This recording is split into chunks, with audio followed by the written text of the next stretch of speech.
오늘 우리에게 주시는 말씀은 창세기 32장 22절에서 31절의 말씀입니다. 창세기 32장 22절에서 31절의 말씀, 브니엘을 지날 때에라는 제야의 말씀으로 함께 말씀을 나누고자 합니다. 창세기 32장 22절에서 31절의 말씀, 저 여러분이 한 절씩 교독하겠습니다. 제가 22절을 읽겠습니다. 그 밤에 야곱은 일어나서 두 아내와 두 여종과 11아들을 데리고 야복나루를 건넜다.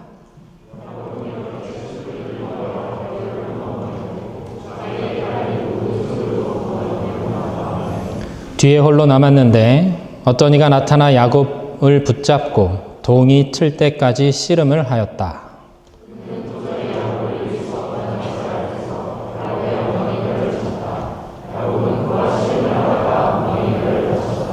그가 날이 새려고 하니 놓아달라고 하였지만 야곱은 자기에게 축복해 주지 않으면 보내지 않겠다고 떼를 썼다.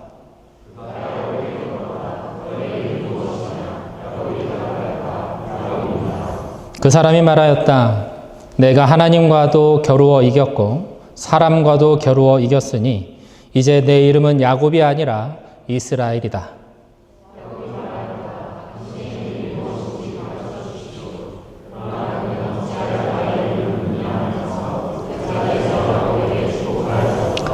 야곱은 내가 하나님의 얼굴을 직접 뵙고도 목숨이 이렇게 붙어 있구나 하면서 그곳 이름을 브니엘이라고 하였다.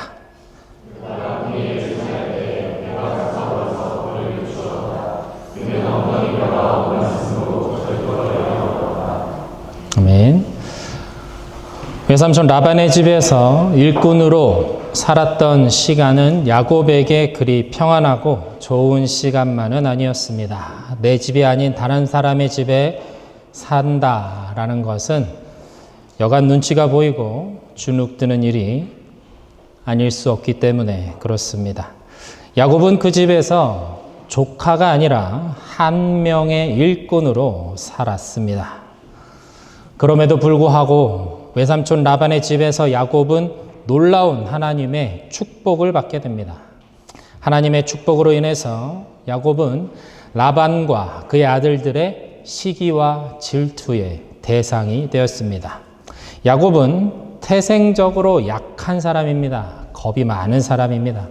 겁이 많으면 염려와 걱정도 많고 예민한 성격을 가질 수밖에 없게 됩니다. 동물 중에서 사슴이 그렇지 않습니까? 강한 이빨도 없고 힘도 세지 않은 이 사슴은 예민한 감각을 가지고 있어서 위험을 이미 멀리서부터 즉각적으로 감지하고 그 위험 영역, 위험 지역으로부터 벗어남으로 자신을 지켜냅니다. 야곱이 거친 세상 속에서 살아남는 방법, 그것은 이러한 예민함과 그에 대한 민첩한 행동에 있었습니다. 점점 부강해지는 자신을 시샘하면서 적대적으로 변하는 라반과 그의 아들들을 보면서 야곱은 이제 고향으로 돌아갈 때가 되었다라고 느끼게 됩니다. 창세기 31장 1절에서 3절의 말씀을 제가 읽습니다. 라반의 아들들이 하는 말이 야곱에게 들렸다. 야곱은 우리 아버지의 재산을 다 빼앗고 우리 아버지의 재산으로 저처럼 큰 부자가 되었다. 야곱이 라반의 안색을 살펴보니 자기를 대하는 라반의 태도가 이전과 같지 않았다. 주님께서 야곱에게 말씀하셨다.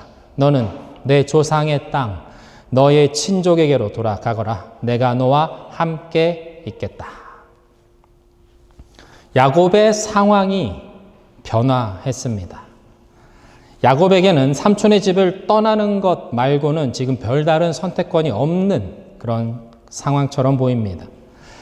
하지만 어디로 가야 할지 그것이 명확하지 않았습니다. 그때 하나님께서 나타나셔서 야곱에게 말씀해 주십니다. 내 조상의 땅 가나안으로 돌아가라 라고 말입니다. 그러면서 하시는 말씀이 내가 너와 함께 하겠다. 내가 너와 함께 있겠다 말씀해 주십니다. 야곱이 베델에서 받았던 그 말씀이 지금 다시 확인되고 있는 것입니다. 야곱은 베델에서 돌베개를 베고 잠들었던 그날 자신을 찾아와서 만나주신 그 하나님을 아주 또렷이 기억하고 있습니다. 그리고 그날 아브라함과 이삭에게 주셨던 그 약속, 그 언약이 자신에게 이어진다라는 것을 확인했습니다. 왜 살아야 하는가? 무엇 때문에 살아서 하란까지 가야만 하는가? 무엇을 위해서 내가 버텨내야 하는가라는 것에 대한 이유와 그 삶의 새로운 목표가 생긴 날이었습니다. 이제 그날의 약속이 성취되려고 합니다. 다시 베델로 돌아가라. 그리고 그곳에서 하나님을 예배하는 것입니다. 다시 가나안 땅으로 돌아가 그곳에서 하나님을 예배하며 하나님의 나라를 이루며 살아가라라는 말씀입니다. 그러나 여전히 걱정되는 것들이 있습니다. 외삼촌 라반과 그의 아들들이 가지고 있는 적대감, 그리고 형 에서가 자신을 향해 품고 있는 그 원한이었습니다. 걸리는 것들이 있습니다. 두려움이 앞섭니다. 이 문제를 어떻게 해결할까? 그러나 이러한 문제 앞에서 야곱은 물러설 수가 없습니다. 상황이 그러하고 더군다나 하나님께서 말씀해 주셨기 때문입니다. 우리 삶 속에서도 하나님께서는 먼저 상황을 만드시고 우리를 이끌어 가실 때가 있습니다. 야곱이 하란을 떠날 수밖에 없는 그런 상황을 만드신 다음에 다시 그 언약을 확인하게 하시면서 가야 할 곳을 직접 말씀해 주시는 것처럼 말입니다. 지난주에 제가 광고 드린 대로 불가리아에 잠시 다녀왔습니다. 선교사님들이 모여서 김치 축제라는 것을 하는 곳에 다녀왔습니다. 김치를 약 2,000kg입니다. 엄청난 양이죠. 그 정도 담그는 행사였는데 마치 김치 공장에 취직해서 일하는 사람처럼 그렇게 1박 2일 동안 일을 하고 왔습니다. 정말 열심히 섬기고 왔습니다. 그리고 무엇보다 감사했던 것은 그 불가리아와 그 옆에 있는 북마케도니아 그리고 멀리는 우크라이나까지 이 선교사님들이 오셔서 그들과 함께 교제하고 나눌 수 있었던 그 귀한 시간이었습니다. 그 중에 북마케도니아라는 곳에서 선교하시는 한 선교사님의 이야기를 우연히 들을 수 있었습니다. 원래 이 선교사님께서는 터키에서 아주 오랫동안 선교하셨던 분이었는데 어느 날 이 터키 경찰에 의해서 체포되게 됩니다. 그리고 터키 감옥에 넣어져서 4일에서 5일 정도 그곳에 갇혀 있어야 하는 상황이 되었습니다. 추방 명령이 떨어질 것이 분명해 보였습니다. 그 안에서 말씀을 전하고 복음을 전했다는 것이 이제 들통났기 때문에 그렇습니다. 선교사님 사모님께서는 매일매일 면회를 와서 선교사님을 보면서 눈물을 흘리셨고 이 처분을 기다리는 시간이 얼마나 선교사님께는 답답하고 괴로운 시간이 되었는지 모릅니다. 무엇보다 자신의 실수로 이 모든 선교 사역이 틀어지게 된 것은 아닌가, 후원해 주시고 기도해 주시는 많은 분들에게 무슨 낯으로 가서 어떻게 설명을 드려야 하나 많은 고민이 있으셨다라고 합니다. 그러던 중에 한 이란 청년이 다가와서 선교사님께 말을 걸었습니다. 무료함을 달래고자 건물 한쪽을 운동장을 삼아서 이렇게 돌고 있었는데 그 친구가 갑자기 다가와서 함께 걸으면서 말을 걸더라라는 것이죠.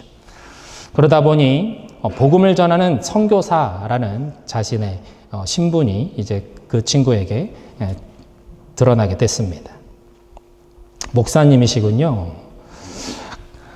목사님이라는 것을 알게 되자 그 청년의 얼굴이 갑자기 밝아집니다. 그러면서 다짜고짜 선교사님께 세례를 받고 싶습니다 라고 이야기하더랍니다.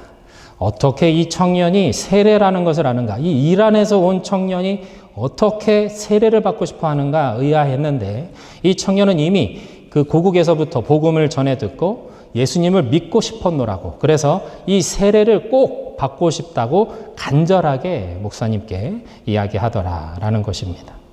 선교사님은 잠깐 시간을 내어서 그 청년의 믿음을 확인하고 감옥 한켠에서 250ml 그 생수병, 하루에 한 병씩 그 제공되는 그 생수병에 물을 가지고 그 친구에게, 그 형제에게 세례를 주었습니다. 그리고 성경책 제일 뒷부분에 속지를 찢어서 형제의 이름을 적고 선교사님의 이름을 적어서 그가 세례 받았노라고 증명서를 작성해서 사인을 해서 건네주었다라고 합니다.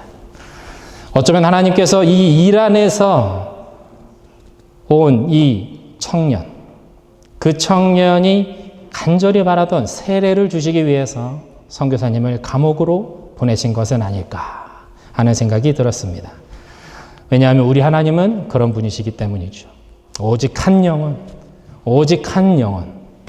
그것밖에 모르시는 하나님이시기 때문에 그렇습니다. 그리고 그 일을 감당할 만한 주님의 사람, 감옥까지 가서 그 청년에게 세례를 베풀 만한 그 한 사람을 불러서 당신의 마음으로 당신의 눈물을 가지고 그곳까지 갈 그 한 사람을 찾으시는 분이시기 때문입니다. 하나님께서는 우리를 통해서 하나님의 일을 이루어 가시는 분이십니다. 우리는 하나님의 역사를 이루어가는 사람들로 부르심을 받았습니다. 믿으십니까? 하나님의 나라는 하나님께서 당신의 사람들을 통해서 이 땅 가운데 예수 그리스도의 복음이 전해지고 교회가 세워지며 예수 그리스도의 이름으로 세례를 베푸는 일이 계속해서 일어나게 하심으로 이루어지고 완성되게 되어 있습니다.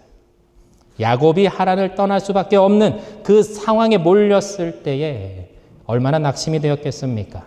선교사님께서 경찰들의 손에 붙잡혀서 수갑이 채워진 채 감옥에 갇혔을 때 얼마나 두렵고 떨렸겠습니까? 그러나 그 안에 하나님의 계획이 있었습니다.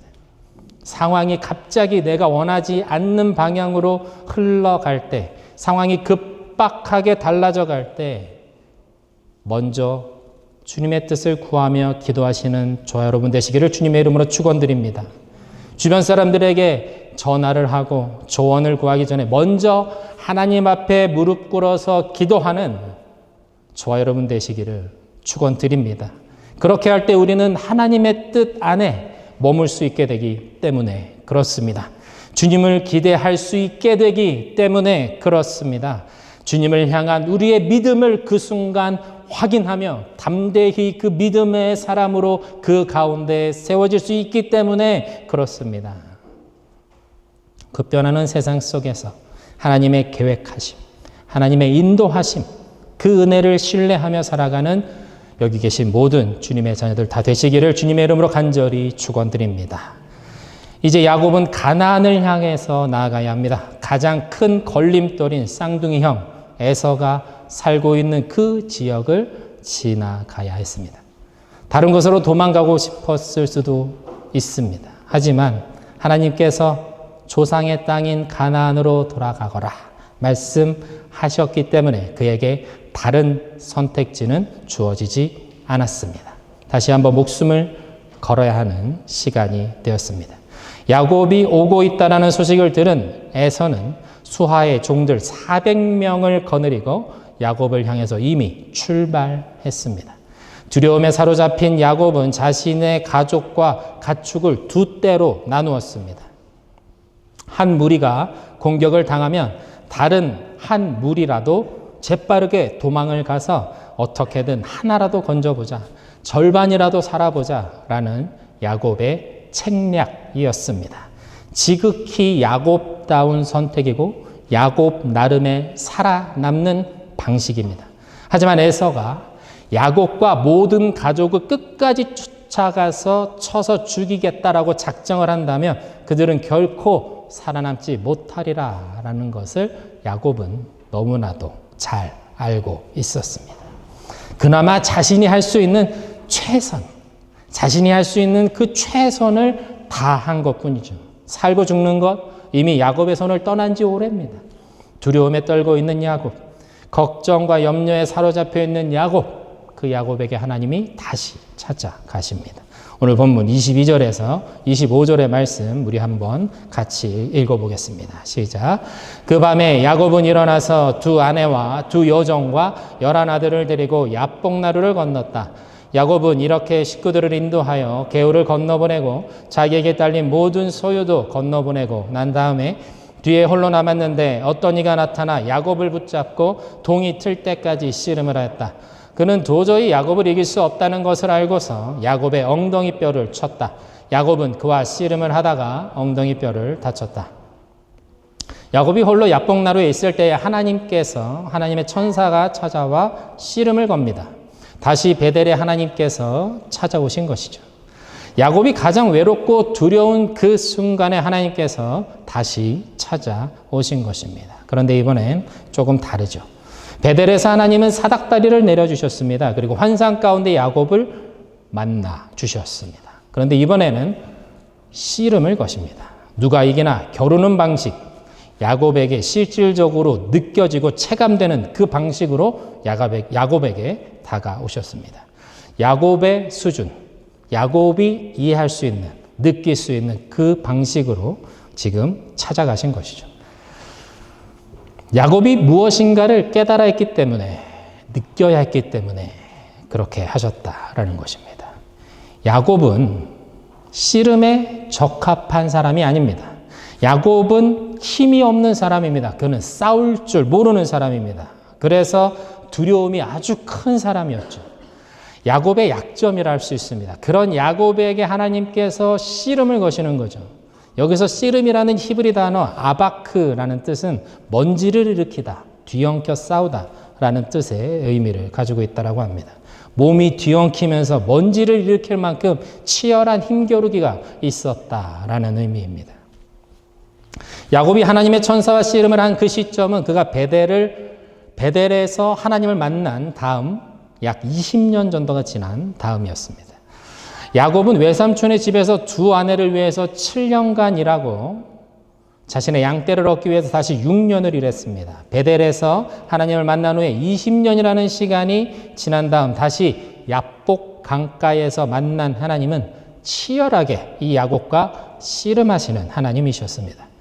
마치 말로 타일러서는 안 되니까 힘으로라도 너를 꺾어야겠노라 하시는 하나님의 의도가 드러나는 것처럼 보이기도 합니다. 다짜고짜 씨름을 건 쪽, 그것은 야곱이 아니다라는 것이 오늘 본문을 해석하는 가장 중요한 포인트입니다. 이번에도 하나님이 그 두려움 가운데 있는 야곱에게 찾아가셨고 그에게 씨름을 거신 것입니다. 그리고 이 씨름은 우리가 상상하는 것보다 격렬했다라는 것이죠. 야곱이 단번에 굴복하고 넘어지고 게임이 끝나지 않습니다. 야곱도 배수의 진을 치고 자신을 살려달라고, 나를 포기하지 마시라고 하나님을 붙들고 천사를 붙들고 사력을 다해서 늘어집니다. 결국 야곱의 환도뼈가 끊어지는 지경에 이르러서야 이 씨름이 끝이 납니다. 그렇다면 우리는 하나님께서 왜 야곱에게 씨름을 거셨는가 묵상해 볼 필요가 있을 것입니다. 그리고 이 씨름의 의미는 무엇인가 함께 깊이 생각해 보아야 합니다. 야곱이 하나님의 언약을 받아서 20년이라는 세월이 지났다 말씀드렸습니다. 이 시점에서 지금 다시 야곱은 그 언약의 땅인 가나안으로 들어가야 합니다. 이제 야곱은 하나님께서 아브라함과 맺으신 그 언약을 이어나가야 하는 막중한 사명을 가진 사람으로서 하나님의 말씀하시고 약속해 주시고 주시마 허락하신 그 언약의 땅, 가나안 땅에서 살아야 합니다. 다시 이 땅에 들어가게 되었으므로 이제 그는 하나님만을 의지하며 신앙하며 살아가는 사람이 되어야만 했습니다. 하나님께 자신의 삶을 온전히 맡겨드리며 의지하며 살아가는 믿음의 사람이 되어야만 그 땅에서 하나님의 언약과 하나님의 계획에 합당한 삶을 살아낼 수 있기 때문에 그렇습니다. 하나님은 우리를 그렇게 빚어가시는 분이죠. 야곱에 비해서 에서는 하나님의 그 세밀한 인도하심에서 벗어나서 자유롭게 살아가는 사람입니다. 그러나 야곱은 그렇지 않습니다. 야곱의 인생은 하나님의 손 안에 있습니다. 야곱의 인생은 지금 하나님의 그 언약과 묶여져 있습니다. 그러므로 하나님은 결코 이 야곱을 그냥 두지 않으시고 그냥 두실 수도 없습니다. 그를 단련하시죠. 그를 빚어가시죠. 그리고 그를 축복하십니다. 야곱의 능력과 상관없이 그를 축복하시고 세상 가운데 복이 되게 하십니다. 이 복으로 인해서 때로는 야곱이 시기와 질투와 위험에 빠지기까지 하는 것이죠.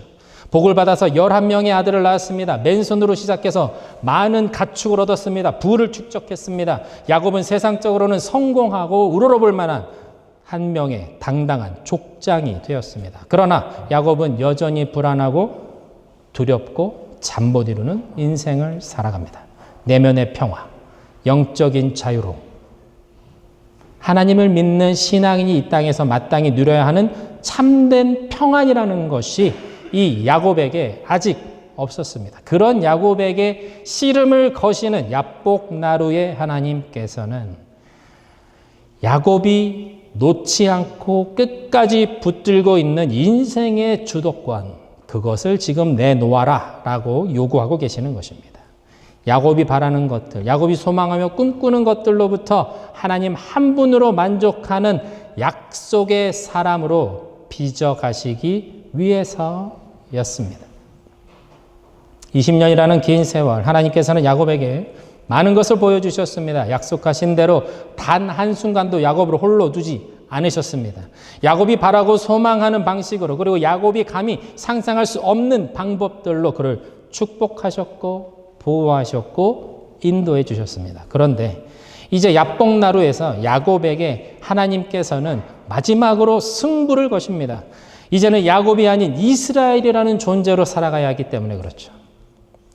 이 야복강을 건너서 약속의 땅인 가나안이라는 땅에서는 하나님과 사람과 겨루어 이긴 사람이라는 뜻의 이스라엘로, 그 이름을 가진 사람으로 새로운 정체성으로 살아가라 라고 말씀해 주시기 위해서 그에게 삶의 주도권, 그것을 요구하고 계시는 것입니다.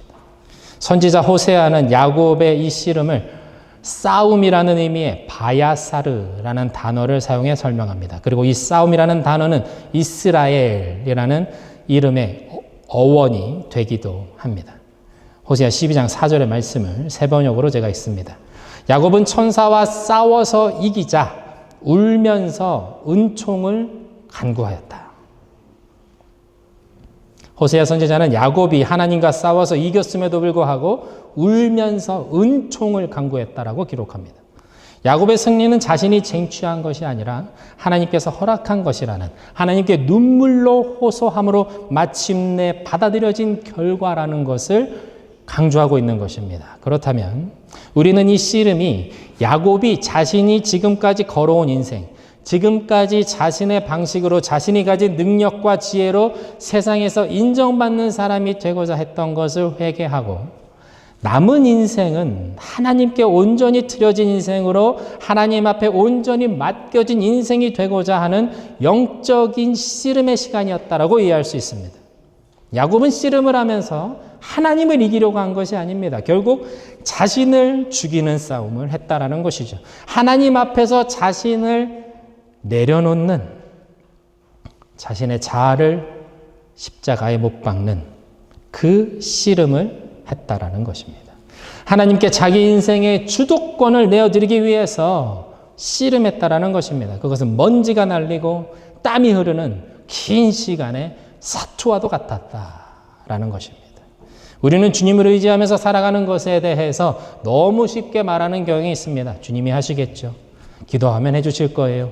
그러나 그렇지 않습니다. 하나님을 아는 만큼, 그리고 나를 아는 만큼 하나님이 원하시는 것을 이루며 살아가는 것은 결코 만만한 일이 아닙니다. 그것이 신앙입니다. 주님께 내어드린다고 주님을 더욱 의지해야겠다라고 하지만 막상 매일의 삶 속에서 부딪히는 세상 속의 사건들과 상황 속에서 하나님을 온전히 의지하는 사람들, 그런 사람들은 이 세상에 많지 않습니다. 세상의 방식으로 내가 해왔던 방법대로 내 고집대로 내 인생을 살아가기에 바쁘기 때문에 그렇습니다. 하나님은 속여 빼앗던 자, 속여 빼앗는 자, 뒤꿈치 잡는 자였던 그 야곱을 사랑하셨습니다. 속여 빼앗는 자로 살아갈 수밖에 없는 이 야곱을 하나님께서는 처음부터 지명하셨고 그를 사랑하셨습니다. 그래서 야복나루에 홀로 있는 이 야곱에게 씨름을 거셨죠. 그리고 그 씨름에서 지셨습니다. 아니, 져주셨습니다. 그리고 야곱에게 승리자라고 불러주셨습니다.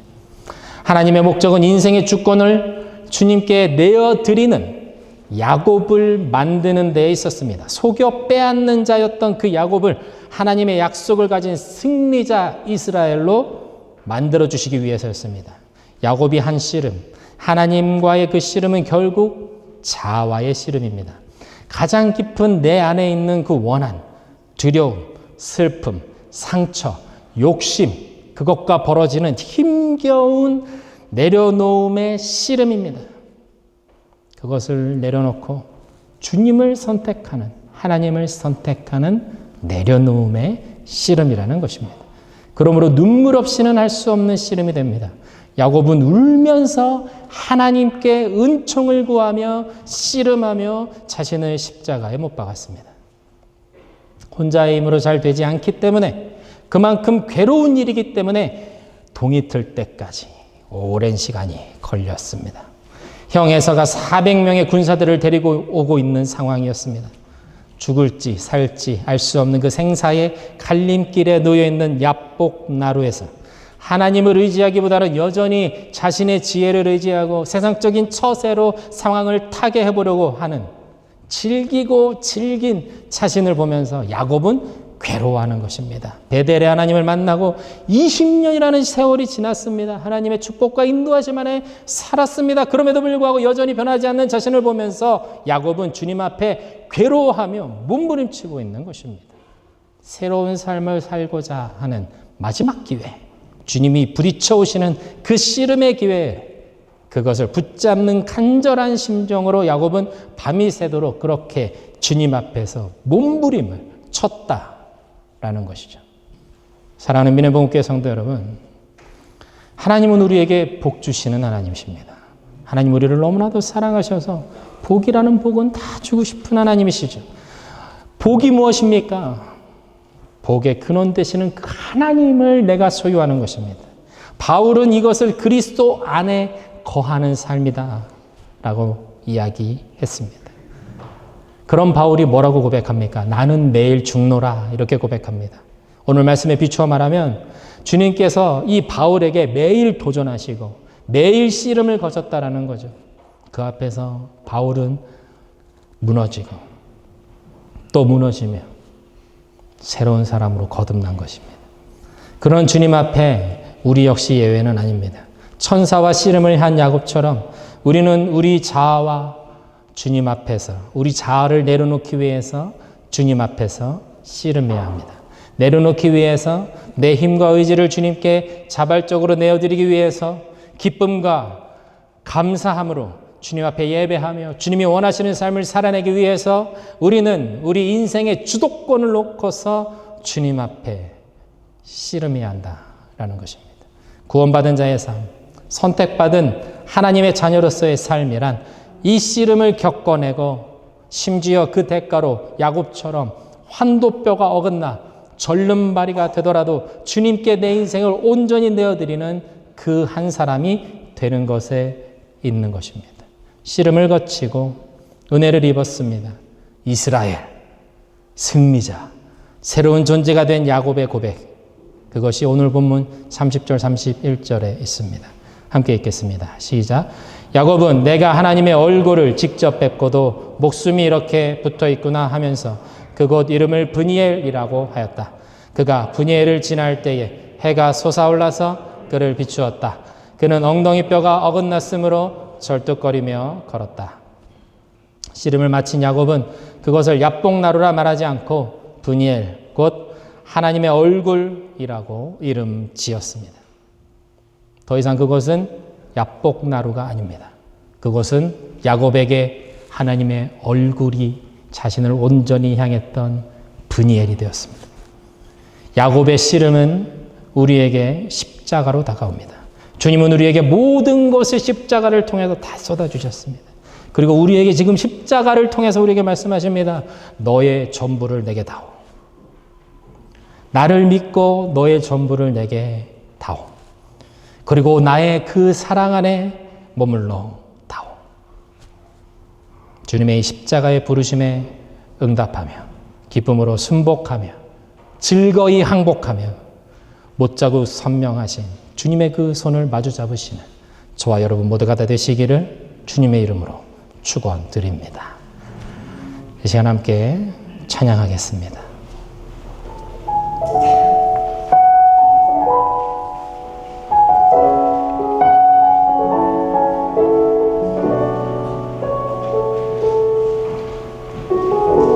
날이 저물어 갈 때, 날이 저물어 갈 때, 빈들에서 걸을 때, 그때가 하나님의 때. 내 힘으로 안 될 때, 빈손으로 걸을 때, 내가 고백해 여호와 이래.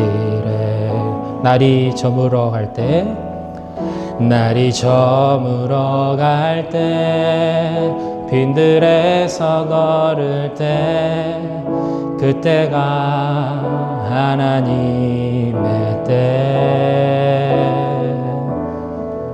내 힘으로 안 될 때, 빈손으로 걸을 때, 내가 고백해 여호와 이래. 주가 일하시네, 주가 일하시네, 주가 일하시네. 주께 아끼지 않는 자에게 주가 일하시네, 주가 일하시네. 신뢰하며 걷는 자에게 우리 모인 이곳에, 우리 모인 이곳에 주님 함께 계시네. 누리네 아버지 은혜. 적은 떡과 물고기 내 모든 걸 드릴 때 모두 고백해 여호와 이래. 주가 일하십니다, 주가 일하시네, 주가 일하시네. 주께 아끼지 않는 자에게 주가 일하시네, 주가 일하시네. 신뢰하며 걷는 자, 주가 일하시네, 주가 일하시네, 주가 일하시네. 주께 아끼지 않는 자에게 주가 일하시네, 주가 일하시네. 신뢰하며 걷는 자에게. 사랑하는 여러분, 이 시간 말씀 붙잡으며 기도하겠습니다. 나를 찾아오시고 나를 인도하시는 그 하나님이 나의 전부를 원하십니다. 그 하나님께 반응하며 나아가는 여러분 되시기를 축원드립니다. 야곱이 씨름했습니다. 덜컥 넘어가지 않습니다. 주님이 굉장히 세밀하게 요구하시거든요. 너 이거 줄 수 있겠니? 너 이거 나 위에서 내려놓을 수 있겠니? 하나님, 이거 하나님이 나한테 주신 거잖아요. 하나님 나한테 허락하신 거잖아요. 그래, 그거 나 줄 수 있겠니? 그거 나한테 주면 내가 비로소 너를 완전히 소유할 수 있기 때문에, 나는 그것을 원하기 때문에, 그래야 우리가 완전한 사랑의 관계로 들어갈 수 있기 때문에 나는 그것을 너에게 원한단다 라고 말씀하시는 겁니다. 하나님이 그런 분이세요. 하나님이 그냥 예배 받고 잘한다 거기서 멈추지 않아요. 왜요? 하나님의 마음을 아는 자로 키워내고 싶거든요. 하나님이 그 이란 청년에게 감옥에서 예수 믿고 싶어서, 세례받고 싶어서 돌고 돌다가 함께 갇혀있는 선교사님 만나서 그 생수병으로 세례받게 하셨잖아요. 하나님이 그런 분이시라는 거예요. 하나님의 마음을 아는 사람을 원하는 거예요. 근데 그렇기 위해서는 자신을 내려놓고 주님의 말씀에 반응하는 사람이 필요한 겁니다. 그것을 통해서 하나님의 사람이 세워지고 하나님의 뜻이 이 땅 가운데 이루어지며 하나님의 교회가 세워지고 이 땅에 천국이 열리는 것입니다. 하나님이 그것을 원하시는 겁니다. 하나님이 그 한 사람을 부르시는 것입니다. 하나님, 제 힘으로 되지 않습니다.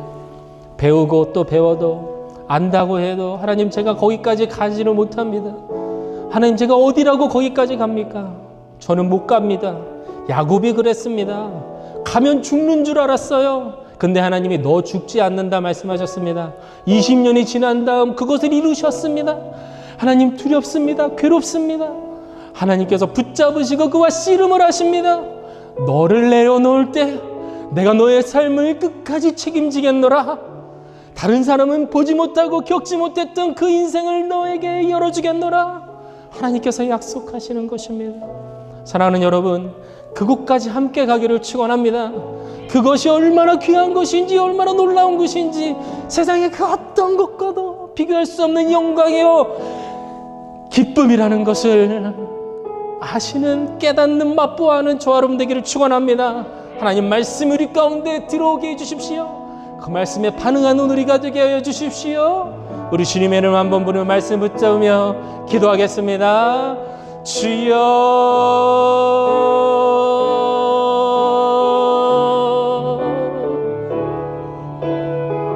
주님, 저는 못합니다.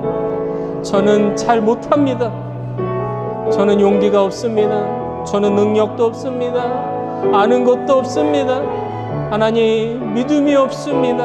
하나님, 두렵고 떨리고 하나님 이러한 일들을 감당하기가 너무나도 두렵습니다. 하지만 하나님 내가 주님의 말씀 앞에 반응하며 살기 원합니다. 야곱을 통해서 하나님의 역사를 이루신 하나님, 저도 야곱과 같은 자입니다. 속여 빼앗는 자에 불과한 저를 주님께서 이스라엘이라 부르시고 그 정체성을 변화시키시고 새롭게 하셨습니다. 십자가 보혈의 능력으로 주님 나를 부르시고 새롭게 하셨습니다. 주님, 그 은혜에 반응하는 내가 되게 하여 주시옵소서. 주님, 그 말씀에 반응하며 나아가는 우리가 되게 하여 주시옵소서. 하나님의 사람으로 세워지게 하여 주시옵소서. 하나님이 기뻐하시는 길로 가게 하여 주시옵소서.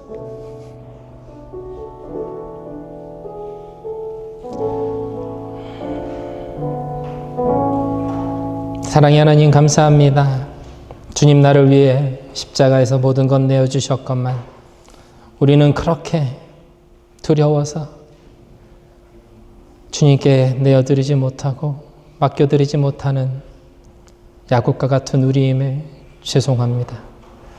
주님을 의지하고 믿는다 하면서 세상 살며 어려운 일 당하고 고난 앞에 설 때 주님 앞에 무릎 꿇으며 나아가기보다 사람을 더 의지하는 우리의 이 연약한 습성을 주님 용서하여 주시옵소서.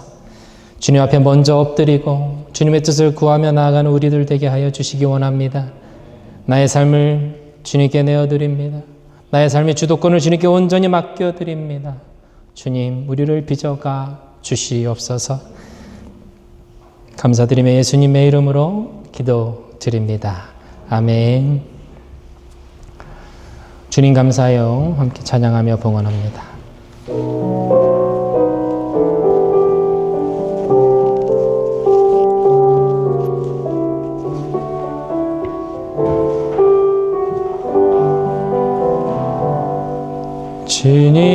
주님 감사해요. 주님 감사해요. 말하지 않아도 표현 나 못해도 주님 감사해요. 주님 감사해요. 주님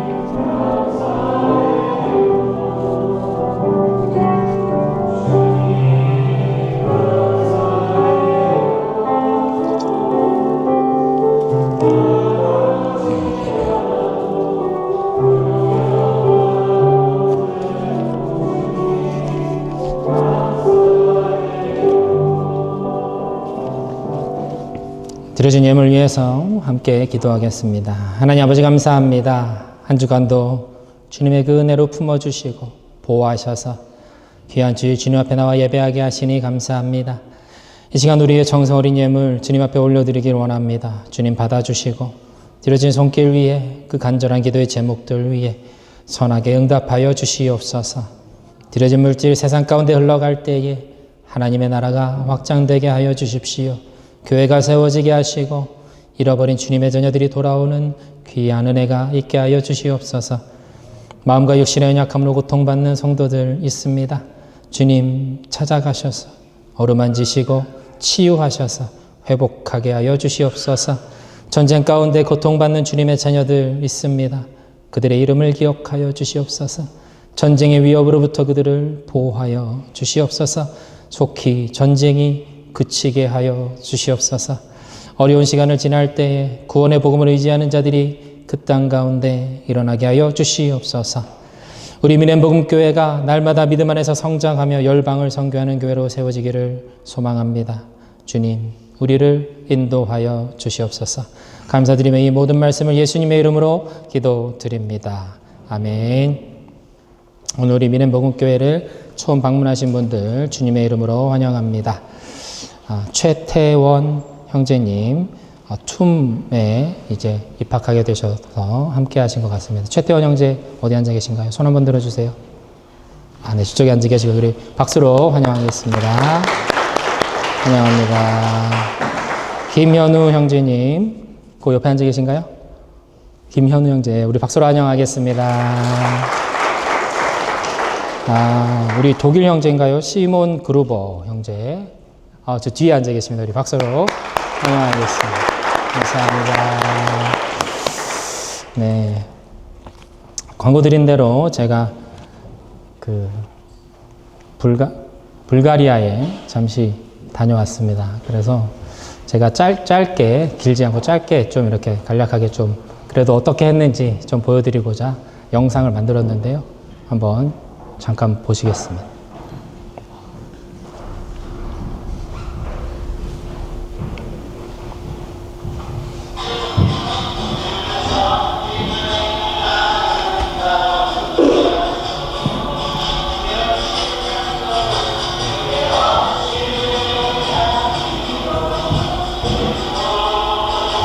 여기가 불가리아에 세워졌던 그 현지 신학교인데요. 지금은 망했어요. 그래서 건물밖에 없는데 거기를 빌려서 이렇게 김장을 담으려고 사람들이 모였습니다. 한국에서도 대구에서 한 교회에서 오셨고, 그리고 유럽 전 지역에서 이렇게 오셔서 같이 이렇게 했습니다. 첫날은 비가 왔어요. 그래서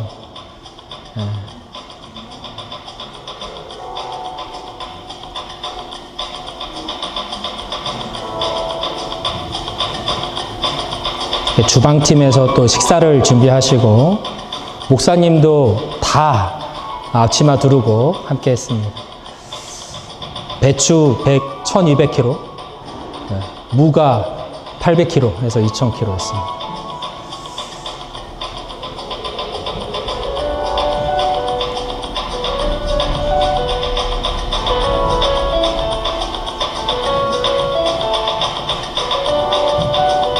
마지막 날 예배로 마치는 모습이고요. 선교사님들이 한 30가정 정도 되는 것 같아요. 네. 한국에서 뻥튀기 기계를 가져오셔서 이렇게 뻥튀기도 같이 먹고요. 예, 마지막에 바르는 김장 발라서 이렇게 팝콩을 만들어서 저 팝콩이 우크라이나까지 갔습니다. 그리고 세르비아, 올라가는 길에 이제 부다페스트, 헝가리까지 이렇게 선교사님들 아름아름 저거를 이제 가지고 가서 이렇게 나눠주시면서 서로 감사하다, 좋다, 고맙다, 그런 일들이 일어났습니다. 여러분 위에서 기도해 주시고요. 이게 지금 재밌는 것이 서독에 있는 한 6명의 목사님과 네덜란드에 있는 한 분의 목사님이 같이 선교회를 만들었어요. 그래서 한 16년 전에 선교사님들과 식사하면서 선교사님들이 목사님 김치가 먹고 싶어요. 그렇게 얘기해서 그러면 우리가 어떻게 한번 김치를 해보자 이래서 시작된 게 이 김장축제였다고 합니다. 그래서 불가리아는 지금 올해로 16년째 이거를 하고 있고, 우크라이나에서도 했는데 전쟁 때문에 못하고 있고, 이스라엘도 시작했는데 한 2년 하고 전쟁 때문에 지금 멈춰 있는 상황입니다. 그리고 세르비아, 알바니아, 그리고 코소보 이런 지역까지 하고 있는데요. 제 마음으로는 언제 한번 나를 잡아서 저희도 신청자에 따라서 한번 가면 좋겠다 생각이 듭니다. 요번 달에 이제 코소보, 알바니아가 다음 주, 다다음 주 이렇게 또 있다고 합니다. 선교사님들이 다 모여요. 근데 선교사님들이 각 교회 교단에서 오잖아요. 근데 같이 이렇게 만나고 연합하는 것이 쉽지가 않아요. 근데 이제 김장을 하면서 다 같이 그렇게 항상 그 이야기를 많이 하시더라고요. 김치가 버무려지듯이, 그 재료들이 버무려지듯이 어디서 왔건 무엇을 하건 어떤 사역을 하시건 상관없이 이 가운데 함께 버무려지고 같이 익어가는 우리가 됐으면 좋겠습니다. 이렇게 기도하고 축복하는 그 시간이 됐습니다. 그래서 이것을 현지에 있는 선교사님이 주관을 하시게 되면 그 선교사님 많은 분들만 모이시게 되잖아요. 근데 이게 재밌게 이 서쪽에 있는 우리 한인교회 목사님들이 함께 주관해서 함으로 인해서 그런 어떤 모임의 장소가, 화합의 장소가 만들어졌다라는 것이 참 아름답고 귀한 하나님의 역사였다라는 생각이 듭니다. 위에서 기도해 주시고 우리 교회도 참여할 수 있는 만큼 또 한번 참여해서 이쪽 지역을 한번 가서 보고 또 함께 선교의 역사를 나누면 좋겠다 꿈을 꿔봅니다. 이어서 교회 소식 잠시 전해드리겠습니다. 청년 새신자팀과 통역팀에서 함께 봉사하실 분을 찾고 있습니다. 관심 있으신 분들은 신청해 주시면 감사하겠습니다. 중요한 광고인데요. 다음 주 16일 주일 예배는 겟세마네 교회 행사로 인해서 12시 30분에 이 자리에서 드립니다. 그래서 저희가 12시 30분에 예배를 시작해서 나눔하고 애찬하고 해서 오후 3시 반까지 우리가 다 마무리를 하고 다음 주에는 이제 교회를 비워드려야 4시부터 여기 겟세마네 성도님들이 이곳에서 행사를 하실 수가 있습니다. 기억해 주시고 혹시 못 오신 분들께도 알려주시면 감사하겠습니다. 다음 주 23일 주일 예배 후에 재직회로 함께 모입니다. 재직들께서는 기억해 주시고 함께 해주시면 감사하겠습니다. 오늘 애차는 청년 열매마을과 에셀마을이 함께 준비했습니다. 감사합니다. 그리고 예배 후에 1시간 정도 이 예배당에서 녹음이 있을 예정입니다. 그래서 가능하다면 그 녹음을 위해서 조금 성도님들께서 배려해 주시면 감사하겠습니다. 이제 다 함께 일어나셔서 주만 바라볼지라 함께 찬양하고 축도함으로 예배를 마치겠습니다.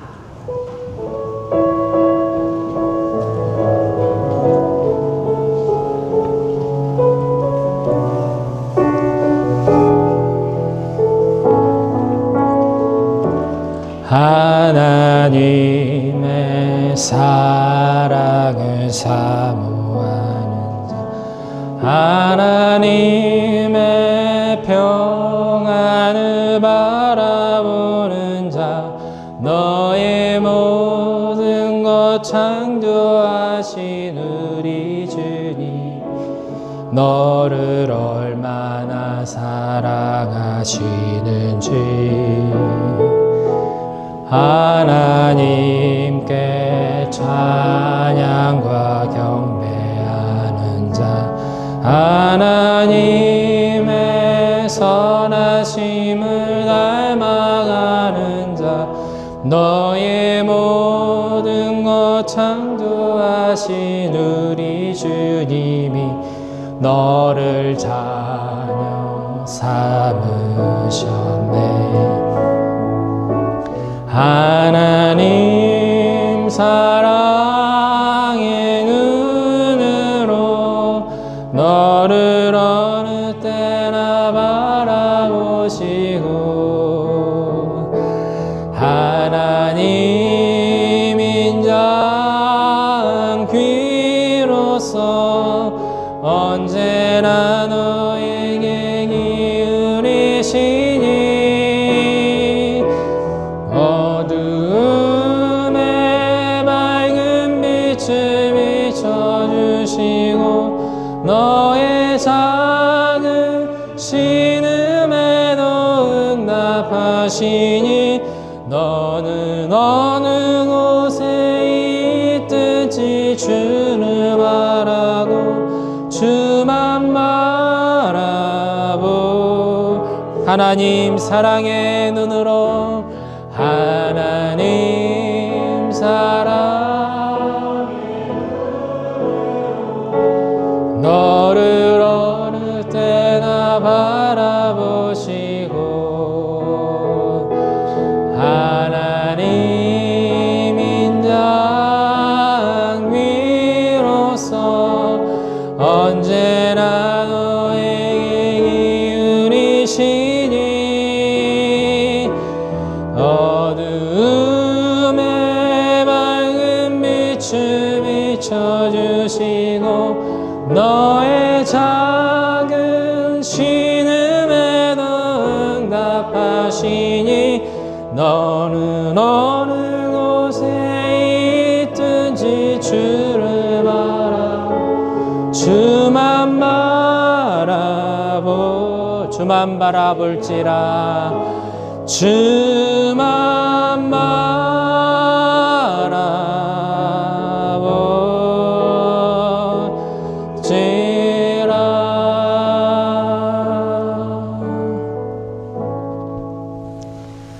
이제는 우리 주 예수 그리스도의 십자가의 은혜와 하나님의 무한하신 사랑과 성령의 충만하게 하시는 역사가 주님께 인생의 주도권을 내어드리며 온전한 믿음의 삶을 살아가기를 소망하며 결단하는 이곳에 모인 귀한 주님의 자녀들 머리 위에 그들의 가정과 학업과 직장 위에 사랑하는 우리 조국 대한민국과 우리가 살아가는 이곳 독일 땅 위에 이제로부터 영원토록 함께 하시기를 간절히 축원하옵나이다. 아멘.